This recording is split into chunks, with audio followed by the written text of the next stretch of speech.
Our time now for Race in America with RT's Ashlee Banks. Hey there, Ashlee. What do you have on the agenda today? Today on Race in America, I'll discuss the burning of black churches in Louisiana. No, we're not taking a trip back to the Jim Crow era. We're talking about events occurring within the last few weeks. 21-year-old Holden Matthews was arrested this week in connection to 3 burnings taking place over a span of 10 days. He's the son of the St. Landry Parish Sheriff's deputy, and he has been charged with 3 counts of arson on religious buildings. If found guilty, he could face up to 15 years in prison. Although no one was hurt or injured, Louisiana's Governor John Bel Edwards says these evil acts dredged up a very dark past of intimidation and fear. Joining me now to continue this conversation is Daryle Lamont, Jenkins, anti-racism organizer for One People's Project. Thank you so much for joining me today. Now, let's get started. When I heard about this story, I immediately thought of Birmingham, Alabama, and how between 1945 and 1965, the bombings there earned the city the nickname Bombingham, and of course, the church bombing that killed those 4 young girls in 1963. Daryle, we are nearing the middle of 2019. Why is this still happening? Why are we seeing church burnings? Because we have a lot of, I guess, disenfranchised white supremacists out there who need to lash out in some way. Right now, the political climate is such that they feel that they have some opportunity to sow their wild oats. Unfortunately for them, we're pushing back, and they're getting even more frustrated. So we see this kind of nonsense go on. And it's not the first time we've seen church burnings. Back in '96, we had a series of church burnings down south. And this time, we ended up picking up someone. They did arrest members of the Klan 20 years ago, and now we have another white supremacist that we have to deal with, and it remains to be seen how we approach it. Like you're saying, there is a history of these church burnings. Now, with that said, Louisiana Governor John Bel Edwards, he said the evil acts dredge up a shameful past of intimidation and fear. What would you say are the effects this has on the local communities and the African-American community as a whole to still be dealing with these kinds of things?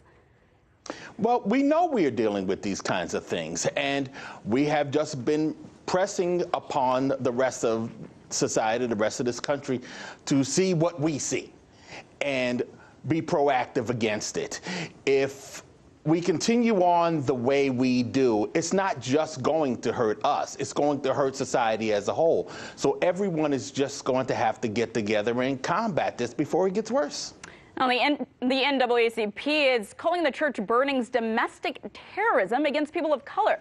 The FBI has officially recognized white nationalism as a serious domestic terrorist threat for years. Now, Daryle, Matthews, he's being charged with 3 counts of arson. Do you think he should be charged instead with domestic terrorism? Yes, absolutely, because he is engaging in political violence. He is engaging in things, in a crime that is intimidating to people politically, I should say. And he has made that clear, not just in his act, but also in his writings and his things that he has said on social networks. And we have to let that inform us as to what we're dealing with. We are dealing with terrorists here. I want to turn our attention now to the House Judiciary Committee that held hearings this week on global threat posed by white nationalism. You have previously organized against the KKK, Nazis, and you were in Charlottesville, and you attended the hearings. Do you feel like Congress is finally taking the problem of white nationalist hate groups seriously? Well, I think that for the most part, that hearing was just to put things on the record. We got a chance to hear from a lot of interesting people. I would say that the fact that we was able to listen to some experts showing us exactly what the problem is and how bad the problem is.